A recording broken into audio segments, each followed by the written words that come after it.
Get the off me, you! Yes, we're finally talking about it. Doom 2016, baby. If you're an actual baby, don't watch this. After discussing the spookiest game ever, we can talk about the game that brought the franchise back from the dead, back from hell.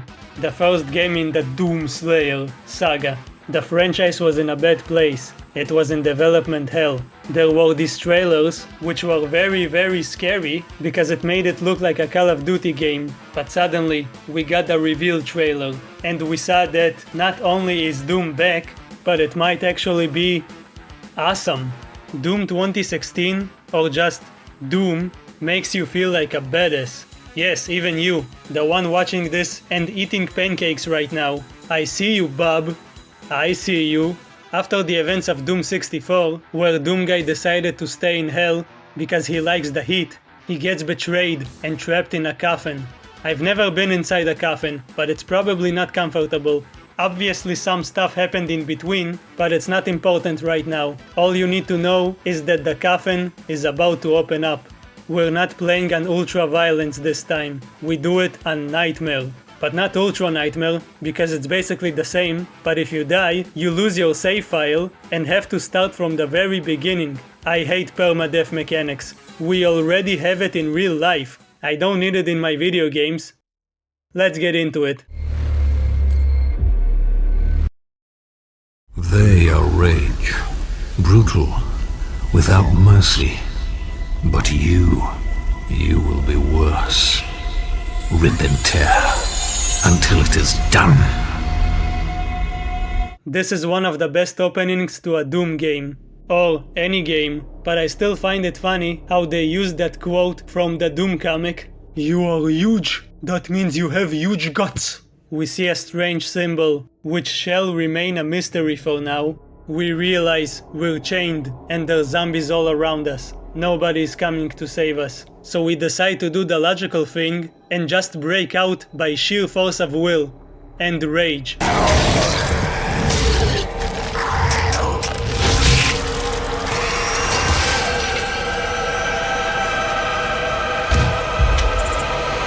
I don't know who left this pistol here, but thanks.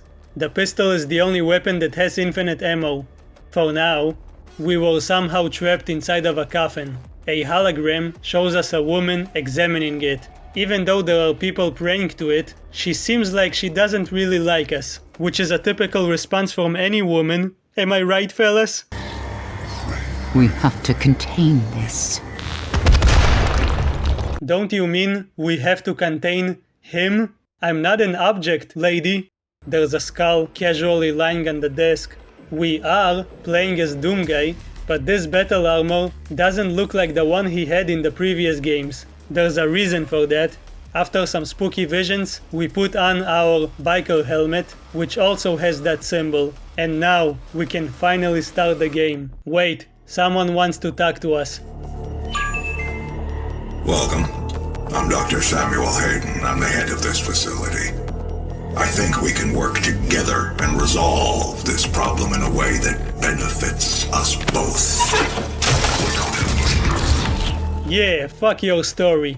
I'm Doomguy. I don't need to know what's going on. I'm just here to exorcise some demons. While doing some actual physical exercise, we get introduced to the most iconic mechanic of these games. The glory hole, the glory kills. I bet no one made that joke before. But when someone Explain says... what a glory kill is, because it sounds too much like glory hole, and people are going to get really confused.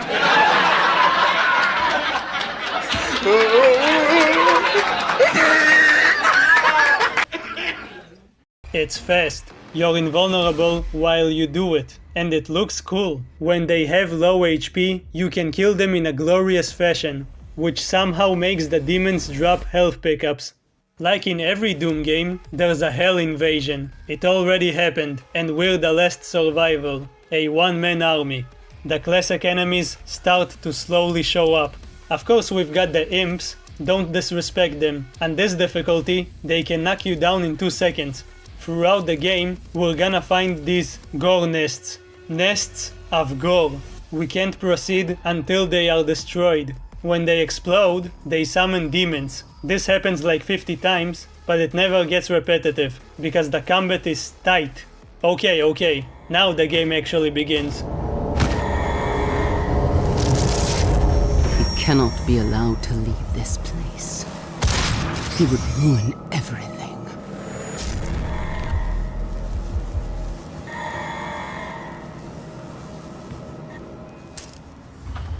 I'm willing to take full responsibility for the horrible events of the last 24 hours, but you must understand. Our interest in their world was purely for the betterment of mankind. Everything has clearly gotten out of hand now, yes. But it was worth the risk, I assure you.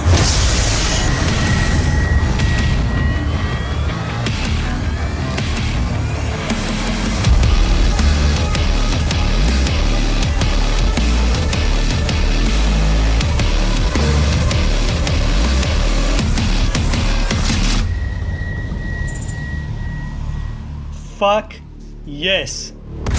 We're not on Earth yet. Even though this is kind of a reboot of the first game, all of this is happening on Mars. You know, like in Doom 3. This game is actually similar to Doom 3 in a lot of ways. The location, the cramped hallways, the antagonist, fall damage.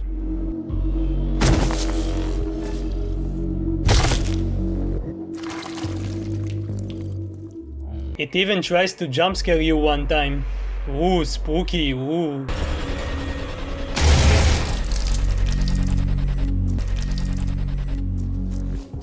The delivery company, Maximum, it's the same delivery company. That means Doom 3 is canon. Also, I forgot to make this joke when I talked about it, so I'm gonna do it now. Ahem. Why are all of these monsters coming out of these monster closets? What are they, gay? Ha ha ha ha ha. Anyway, Doom 2016. We start dismembering these demons and get introduced to the possessed soldiers. For an early enemy, they're pretty tough. They can shoot really damaging projectiles. But this is only the beginning. There's no way I'm gonna lose now. After killing them, we make our way across the facility. The game embraces its old school lineage, so we have tons of secrets and collectibles, like these toys that Doom Guy collects. Even though he's fighting literal demons, and he probably has PTSD since Doom 64, he still has time to get these toys and even fist bump them, which shows a lot of personality. Like every man, no matter how badass he is, he's still a goofy child inside. He collects toys from a video game. What a nerd. I don't know where he puts them though. Probably in the invisible backpack where he puts all of his weapons. Another thing this game introduced was upgrades. The only thing we could upgrade before was the Unmaker. But now we have upgrades for the suit. Abilities that you gain from completing random trials, which are usually really boring, but it's worth finishing them.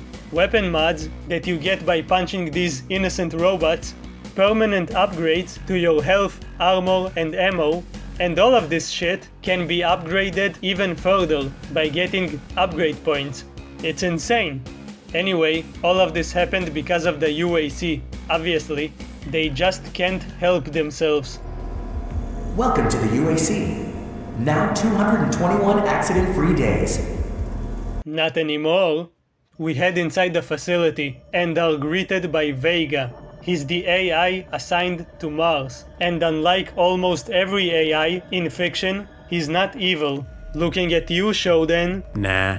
No, he's actually awesome, and helps out by unlocking doors and giving us upgrade points.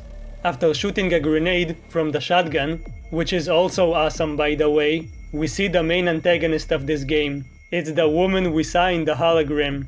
This is Olivia Pierce. She's basically the female version of Betruger from Doom 3, a promising scientist who got corrupted by Hell's influence. She casually admits how she performed human sacrifices and opened a portal to Hell, normal stuff that anyone should aspire to. We don't know where she is, so we kind of wander aimlessly and stumble upon... Oh, what's this? Is that a chainsaw? The chainsaw works differently than before. It's not really a weapon you can use whenever you want. It's more like an ability that insta-kills demons. It kills any demon as long as you have enough fuel. And yes, I do mean any demon, even endgame enemies. It's awesome. I mostly use it on the shield guys, because they're fucking annoying. Using it makes them spit out ammo. A lot of people think that it doesn't make sense, but it actually does. There's a very simple explanation for why they have ammunition inside of them. You see, basically, we're contacted by this asshole again. I'm blocking your access to the facility scanner. Come to the Vega terminal, and I'll give you what you need. He acts like a teacher during COVID and forces us into a Zoom call. It's a gift. Take it. It will give you strength, help you on your journey, if you can withstand the power surge. Don't think you can bribe me with shiny demonic energy, but yeah, I'll take it. Like in Doom 3, they've captured and studied some of them. Olivia released the demons from their cells, because I guess she wants them to have equal rights. Remember, demon can be an offensive term. Refer to them as mortally challenged. Yeah, stop oppressing the demons. Wait, that's in the next game. Samuel is the manager of this place, and he apologizes for his employees' misbehavior. Throughout the game, we can see several conversations between them, where he tries to reason with her. He's a corrupted businessman, but even he has his limits. Obviously she didn't really listen to him. I don't think talking is enough when you're dealing with someone who wants to suck Satan's dick. Hugo Martin, the creative director, said that every horrible thing that happened in these games is basically because of bad management. And yeah, that's a good way to put it. Doom Eternal is just a series of a bunch of people who are really bad managers that should be fired. That's it. Like, that's all it is. It's just like a series of horrible bosses. The managers are useless, and the employees do whatever they want. Kind of like in real life. By the way, he looks like a robot, but he's not. He was a person who was about to die from an illness. So he just casually transferred his brain into a robot body. Kind of like Dr. Gero. We are all going to be robots someday. Cold, unfeeling, without emotion. Nothing will be left of our humanity. We can't stop it, no matter how much we try. It is the cost of progress. Speaking of the cost of progress... You may not agree with our research, but know this. We exploited hell and its resources because it was in mankind's best interest to do so. What you now see in this facility is the cost of progress. In other words, he's justifying killing thousands of people because supposedly there's an energy crisis on Earth. We've depleted most of the resources, so Samuel said, let's go to hell.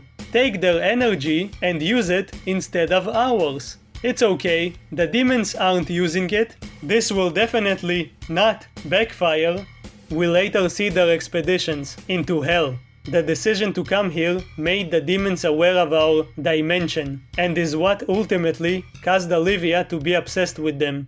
So yeah, nice going, genius. We meet the Hellraiser. They like to hang back and shoot a really damaging laser at you. I wonder if he can scratch his ass with that arm, or any other area. It doesn't have to be the ass. A few dead demons later, we encounter the Hell Knight. He looks like he did in Doom 3, but now he's a wrestler, football player. He's fast, he jumps around, but we still kick his ass. Or punch his face off. Come on, let's dance. Can't get me, you can't get me. I've played this game so many times. You don't know who you're dealing with. You can't touch me. Well, technically he didn't touch me. It was the shockwave that got me.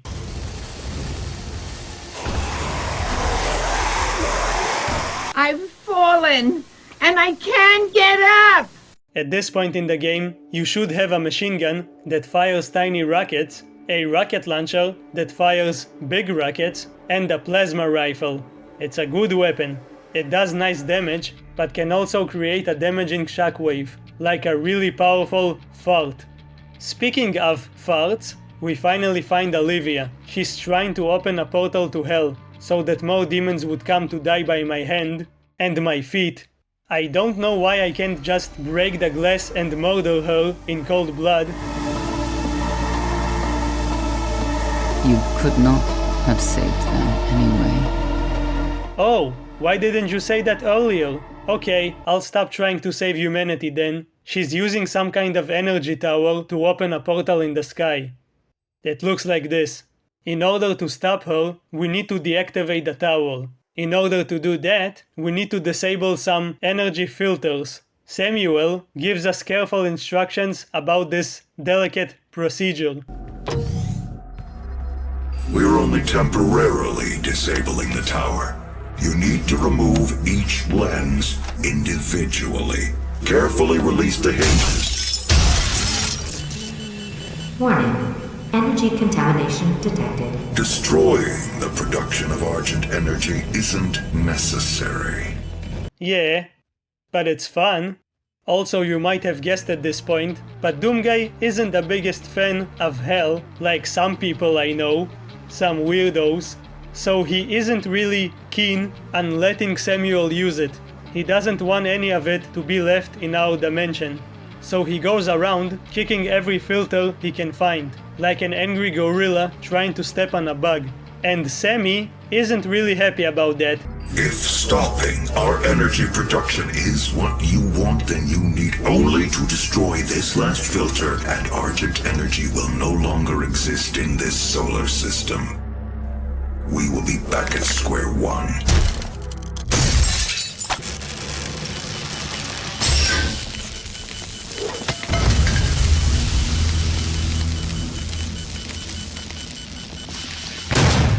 You have no idea what you have just done.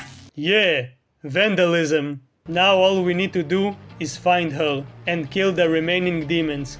You know, everyone says that when you get the super shotgun in Doom 2016, the game becomes a piece of cake. A cakewalk, if you will. A walking cake. You just go near the demons and blast them in the face. Well, I'm here to tell you that it's absolutely true. It's so powerful, it doesn't even have weapon mods. You know how powerful it is? The summoner shows up, which is kind of like an archvile. It can summon demons, but I kill it with 2 shots, before it can even do anything. Awesome. I didn't talk about the power-ups yet. You will occasionally find them floating around. There's Berserk. It works like it did in Doom 3, only without the constant screaming. It gives you the ability to one-shot anybody. You basically perform super glory kills. I like the way he runs. It's like he's jogging very aggressively. There's the quad damage from Quake, because why not? It boosts the damage you deal, but I have no idea by how much. It's not clear. Invulnerability, which is obvious, and Haze. Haze is basically super speed. Enjoy seeing these power-ups, because they will be almost extinct in the next game. The Revenant shows up, and he's looking spicy. He has a jetpack? I want a jetpack. Apparently, they're not even demons. They are corrupted humans. There was even a Revenant program. Listen to this. Volunteers are currently needed for the UAC's exciting new Revenant research program. Expand your potential, experience something new, and go beyond mere mortal limitations. See Jessica in Human Resources to find out if you qualify. They were turning people into revenants. Who came up with the idea to attach rockets to really tall and skinny people is beyond me. Anyone who played Doom Eternal will tell you that it's kind of weird to go back to this game, especially when you consider the movement. Where's my double dash? Where's my double jump? Oh, there it is. You find these special boots that let you jump twice. You really feel the difference as you jump across these vast open spaces. If we had double jump in real life, we would probably accidentally bump our heads on the ceiling. The Mancubus shows up. He has one eye and a flamethrower now. The important thing you need to know about them is that their belly is really soft. See? It says it right here. There's a new variant now, the Cyber Mancubus. It's the same, only he's more powerful. After climbing this tower for what seems like forever, we finally catch up to this old hag. But she has an explosive surprise for us. She found a device that can also open a portal to heck. This is not the end! It's only the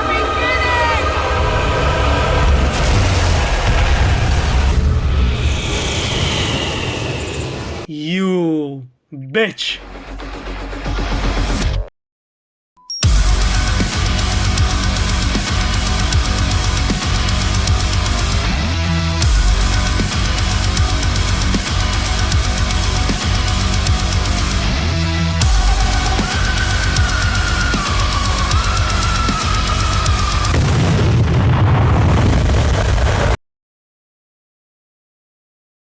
Welcome to hell.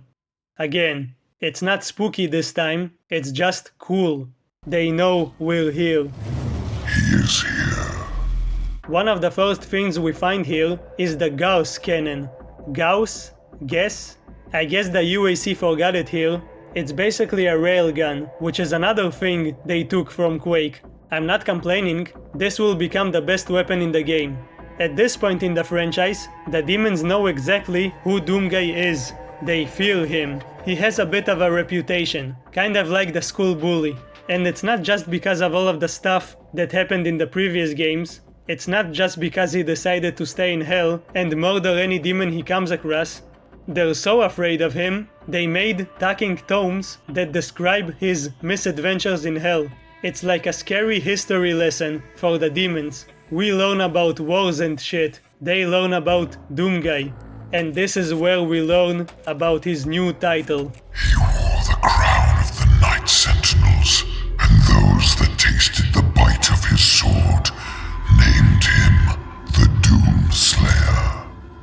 There's a few of those scattered around hell, so I'm gonna sum it up. Get ready for an exposition dump. He chose the path of perpetual torment. Basically, at some point after Doom 64, Doomguy got acquainted with some space warriors, called the Night Sentinels. Why not Morning Sentinels? They only took the night shift. They became comrades in arms. They went on road trips to hell. They massacred many demons, and it was probably a lot of fun. In other words, they played Doom in co-op. They operated under some kind of kingdom and were assigned to protect an ancient civilization. But one day, a fellow knight decided to betray them. He led them to an ambush and left them to die. Now why would he do that? Well, he lost his son, so the demons promised to resurrect him if he helped them conquer this civilization. So he literally made a deal with the devil. After his betrayal, the demons told him, "Wow, good sir, you betrayed so good, we're gonna name you the Betrayer. Also, here's your son." As promised, he's alive now, but he might look a bit strange. Don't worry, it's normal. Obviously they lied. They resurrected him as the icon of sin. I guess it was a resurrection of evil. And I'm also guessing this isn't the same icon of sin from Doom 2. For now he's just sleeping, but you can fire in the hole, just like in the good old days. I don't even think he cares about getting a rocket to the face, but you will get something if you do it. After all of that chicanery, the Betrayer became an outcast. All of the knights in Doomguy's party were slaughtered, and he was left in hell, all alone. Again. It's basically the same situation as the ending in Doom 64, but now he's even more angry and even more powerful. He probably trained with the Sentinels, but that is not why he's so much powerful. According to the Stacking Stone, at some point he met with a creature known as the Wretch, a wretched creature. The only thing we know about it is that it was a traitor to hell. It was the one who either gave him or upgraded the armor. He also gave him a sword and a shield. Seems familiar? The wretch adorned the Doomslayer in a mighty armor, wrought in the forges of hell, impenetrable and unyielding, with sword and shield of adamantine strength. The Doomslayer set to banishing all that were left unbroken by his savagery to the void. I believe there's a good chance we'll see him in the Dark Ages. Doomguy also met with someone called the Seraphim, who gave him terrible power and speed. Basically, he was the one who gave him his super strength. The demons feared him so much, they started calling him evil. He was like the boogeyman. The Doom-Gi-Man? No, that's stupid. So not only was he already strong, but there are weird creatures who are helping him become stronger. And now, he also has the ability to get even stronger anytime he kills a demon, which might explain why they drop health pickups when they die. So yeah, the demons have no chance. They eventually started sending Titans, which are the most ancient and powerful demons in all of hell. They still last. I'm pretty sure this is what's left from one of them. We just casually go into his mouth. Eventually, they realized that he's literally unstoppable. It's like he's playing with cheats. They ceased their attempts to kill him, and instead led him into a trap where they knocked down giant pillars on him. Of course he survived, but at least now he was unconscious. So they were like, quick, quick, put him in this magical sarcophagus. Let's lock him up forever. They basically put him in a coma. So how did Doomguy ended up on Mars? On one of the expeditions, Samuel found him. Somehow, he knew who Doomguy was, that he would be the perfect weapon to use in case the demons decide to invade. So he took him back to Mars, released him, and here we are now. Whew! That was long. Okay, let's go back to killing demons. Until it is done. Until it is done. Until it is done. Until it is done. Until it is done. Until it is done.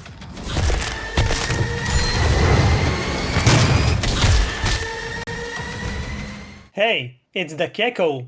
Wait, I've got something for you. Here's a sticky bomb. Eat up. It's gonna kill him in one shot.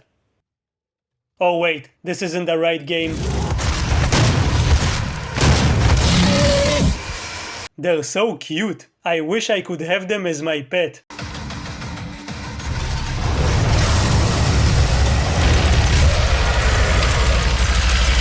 No, Revi! Grab my hand. Oh, he fell down. Even though he can fly. Around this point, we find the chain gun. And Commander Keen? Did you bring this chain gun here? I barely use it in this game, but it is powerful, especially when it turns into a freaking mobile turret. We also get an upgrade for the railgun, the siege mode. You cannot move while using it, at least at first, but it amplifies your shots. And now you can penetrate through enemies and basically one-shot anything. Well, almost anything. The Barons of Hell got a cool makeover. They are the toughest regular enemies. They can kill you in seconds, but you can do the same to them.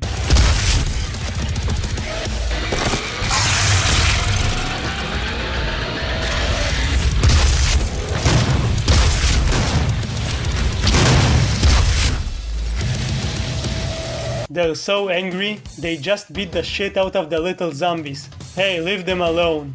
Only I get to kill them. Ah. Thank you. Monsters will occasionally infight.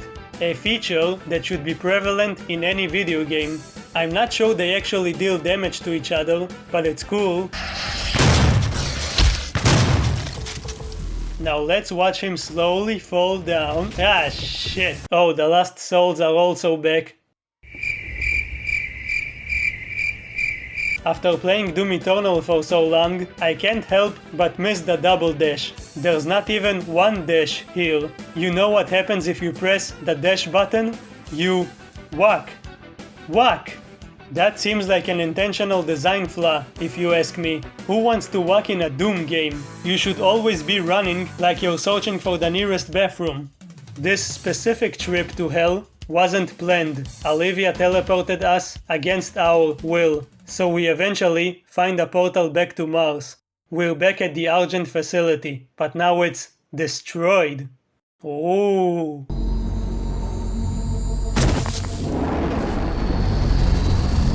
The Argent Tower is destroyed. The portal can no longer be closed from this side. The Hell energy flows from a location in their world we call the Well. But you've returned. The only flesh and blood to walk between dimensions. So there may be a way.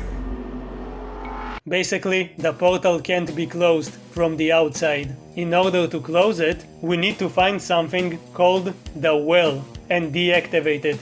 The Well is located in Hell. Wait, so why did I get back from Hell if now I need to go back to Hell? I could have just stayed there.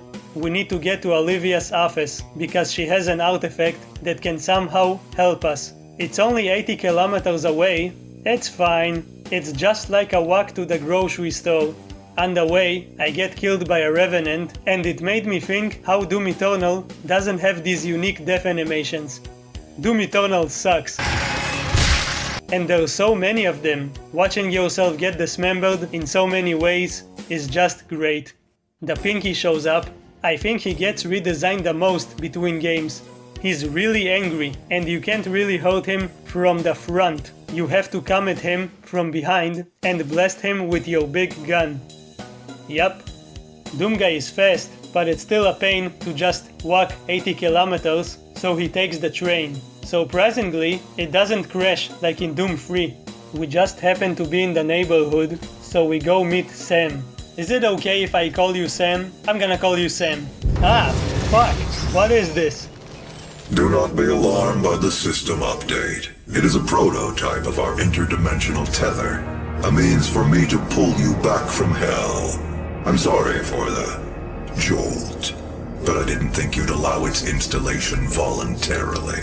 Hell no. And damn, you are tall. I'm Dr. Samuel Hayden.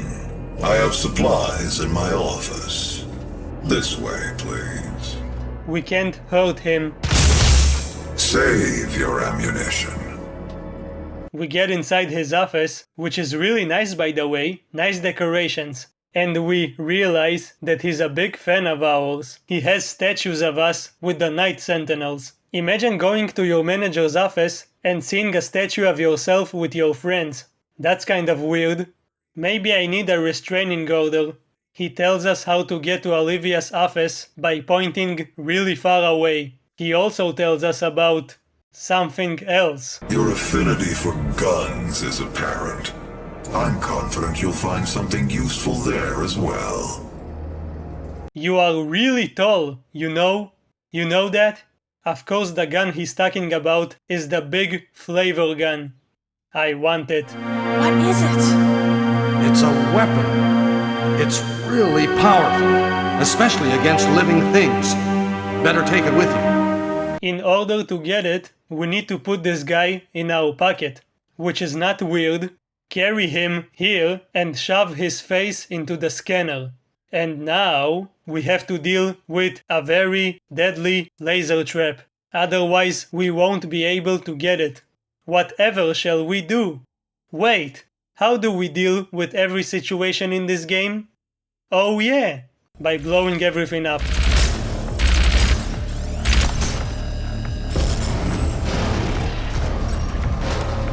Yep. Come here, my precious. The game knows we want to test it out, so it sends like 50 zombies at us.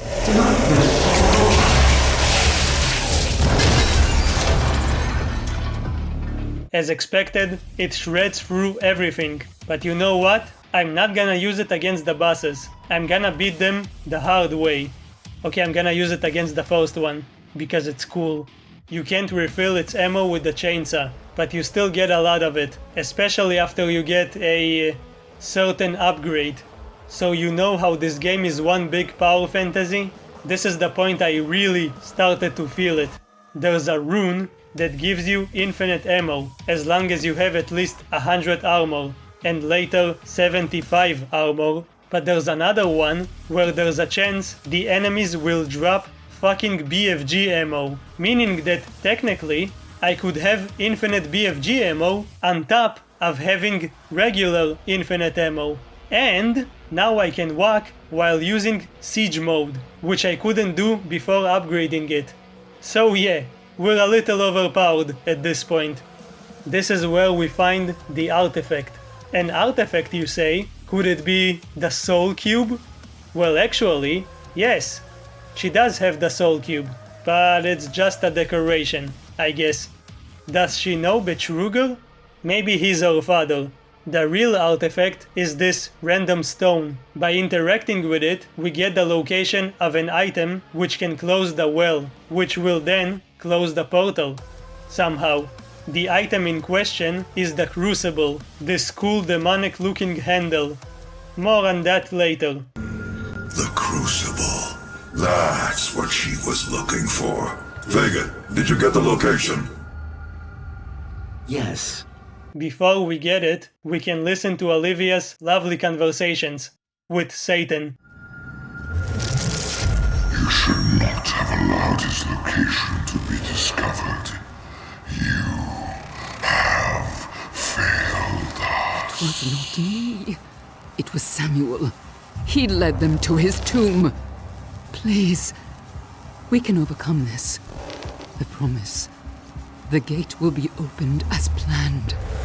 Yeah, I'm sure she won't be punished for her failures, because hell is very forgiving.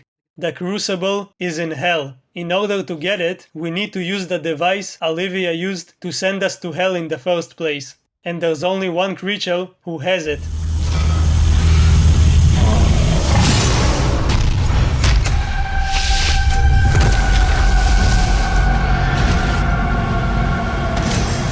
The Cyber Demon is back. According to his bio, he was made by the UAC, because they really like making uncontrollable things that can kill them. Maybe they were depressed at the time and didn't want to live. Anyway, this is the last official Cyber Demon in the franchise. He's tough, he's fast, he's cool, but we are all of those things, but more. So too bad for him.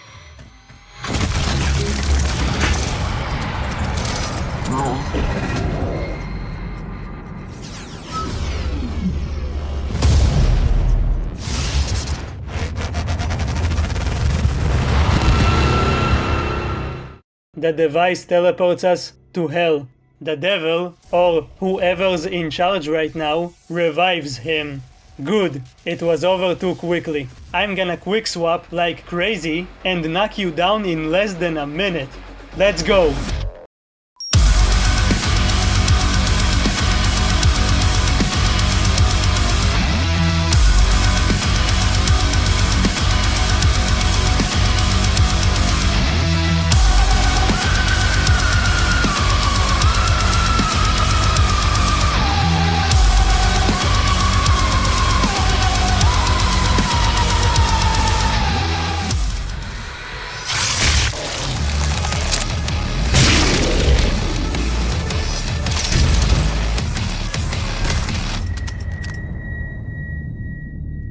We're back here again. Not much happens in terms of story for a while. We kill demons. I do not know why they keep fighting me. They know they can't win. There's a homage to Dead Simple from Doom 2, which is very nice. Very cool. Except for the time I got stuck in here.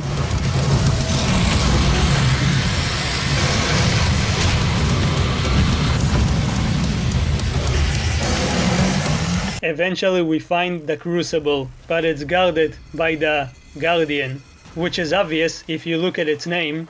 No, not that Guardian. This one. So, did they name him the Guardian because that was his job? Or was he born with that name and that's why they gave him this job? I wanted to ask him, but I was too busy ripping him apart. Give me that. It's mine now. Okay, actually, I don't want it. Here, take it back.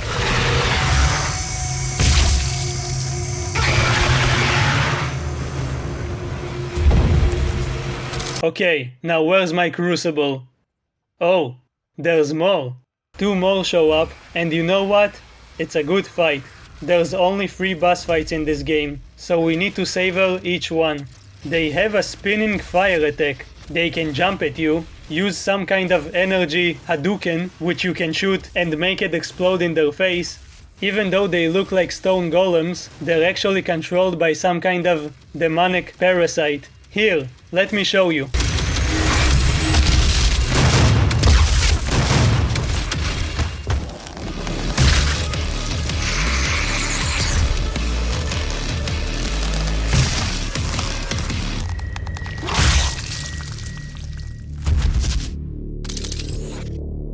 We finally get access to the Crucible, which is really important, not only in this game, but in the next one too. Spoilers. Oh hey, spirits of my brethren in arms, nice to see you again. How's the weather down here? Are you... Hey, what are you doing? I'm talking with my friends here. Stop embarrassing me, Dad. Sam pulled us out of hell, just to then tell us that we need to go back there again, to close the well. So why did you pull me out, genius? We don't have any more of those hell devices that can teleport us, so we need to use a backup plan. Plan B, or Plan V. Remember Vega? The cool and chill AI that was helping us all of this time? The only non-asshole character in this game? Yes. Well, his core is located in this literal cool and chilly facility, and we need to destroy it. Somehow by killing Vega, we will create another portal that will send us to hell. That sucks. I don't wanna kill him. There's a lot of things I want to kill, but he was not one of those things. So how do we actually do it? Well, it's quite simple actually. First, we turn off the security switch. Twice. Fight a bunch of demons, see how the berserk is not working for some reason, destroy 4 refrigerators, fight a bunch of demons, hop on a train, fight a bunch of demons, get a Pinky to chase you around and give him some emotional damage. Hop on an elevator, find the core, remove whatever this is, and now we can destroy him for good. But wait, Doomguy backs him up, because despite his aggressive behavior, he does care about others. But this action will raise a lot of questions when we get to Doom Eternal. Wait, what? I never noticed that up until now. Is this just an Easter egg? Or is it Doomguy's reflection? Is he smiling because he gets to go to hell again? He loves it there.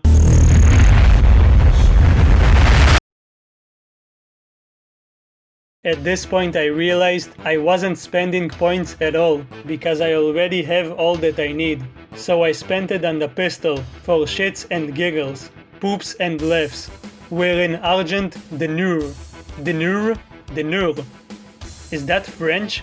It's the place the Night Sentinels were supposed to protect. It was absorbed into hell itself, kind of like Deimos in Doom 1. The people of this place worshipped entities known as the Wraiths, who are very cool and ancient creatures, or so I'm told. But now its people have perished, and the Wraiths are used as energy generators for the well. Something like that. Somehow the demons transformed them into the well itself. So in order to destroy it, we need to lay them to rest. How do we do that? By stabbing them really hard with the Crucible. Yeah, I always feel rested after being stabbed. We need to do it 3 times. And after the last one, we get access to the one who started this whole invasion. Some would call her a mastermind. The Night Sentinels wish us luck, or at least that's what I think. I tried taking the quad damage with me, but that didn't work. It disappeared before the final fight begins. Olivia is here, and of course she gets betrayed by Hell, because she's a dumb bitch. promised me so much.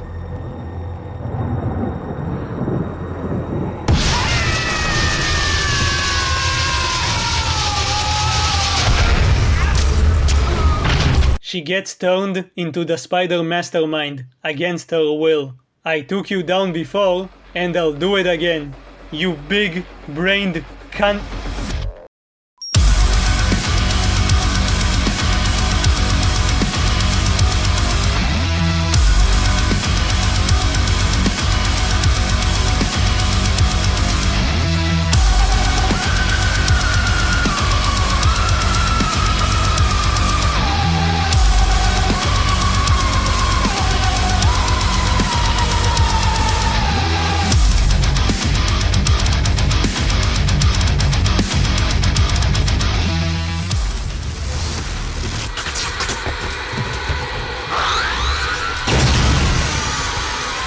There, I beat her without using the BFG. The only BFG shot I'm gonna fire is inside of her mouth.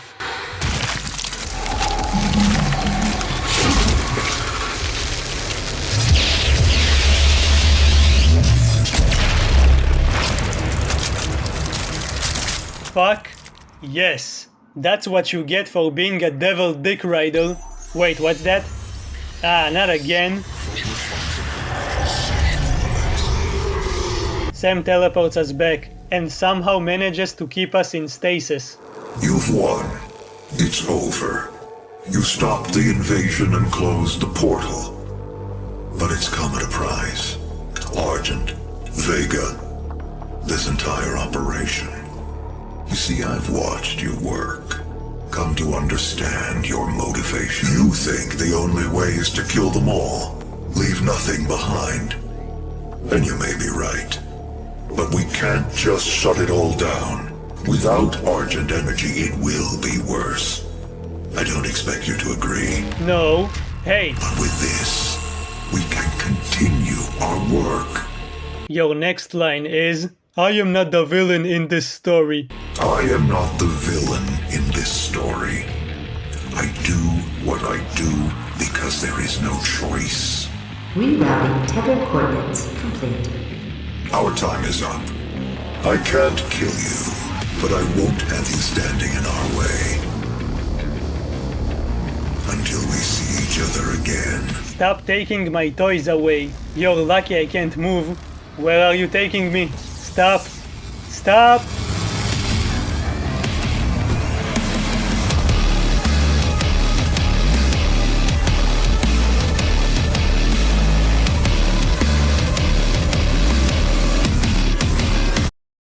Ah, why did the music cut off? It was a sword all along. Why didn't we use it?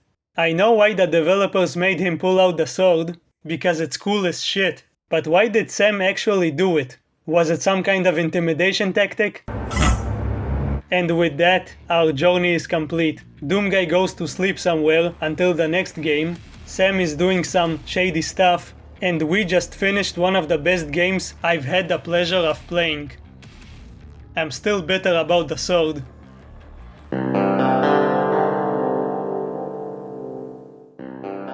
Doom 2016 is still amazing. Like many people, I prefer the sequel, but this game is still awesome. There's so much love and passion here. I didn't even mention the classic maps. Yeah, you can play some of the levels from the original games. Though it's not really balanced, they use the enemies from Doom 2016, which are much tougher. There's the first level of Doom 1. You usually start with just the pistol, but you can get other weapons from the usual secrets. There's Phobos Anomaly with the two Barons, the Tower of Babel, where you fight the Cyber Demon. He doesn't have all of his fancy moves, and he's a bit janky.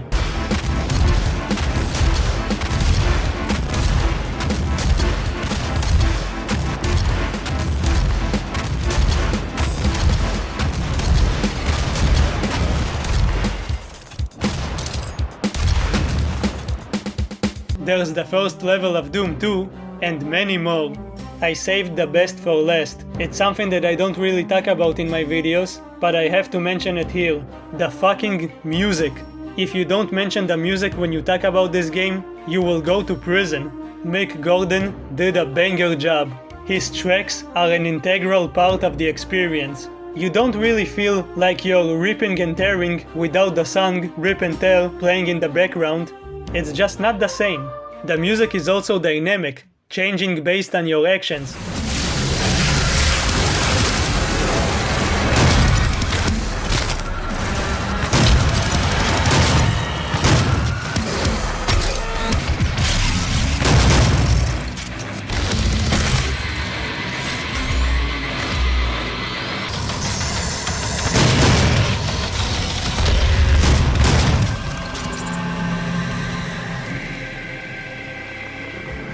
It's fucking cool. Did you know Bethesda rejected his music at first? That's really surprising, because Bethesda is known for their great decision making. The first track I wrote for Doom 2016 was Rip and Tear, and it was rejected. They knocked it back. They said, no, this is definitely not what we want.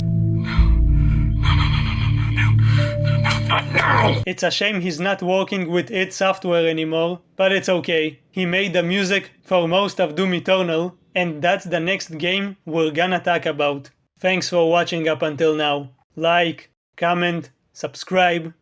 Hey, where's Doom Guy? Where did he go? I am him. We are him. Rip and tear until it is done.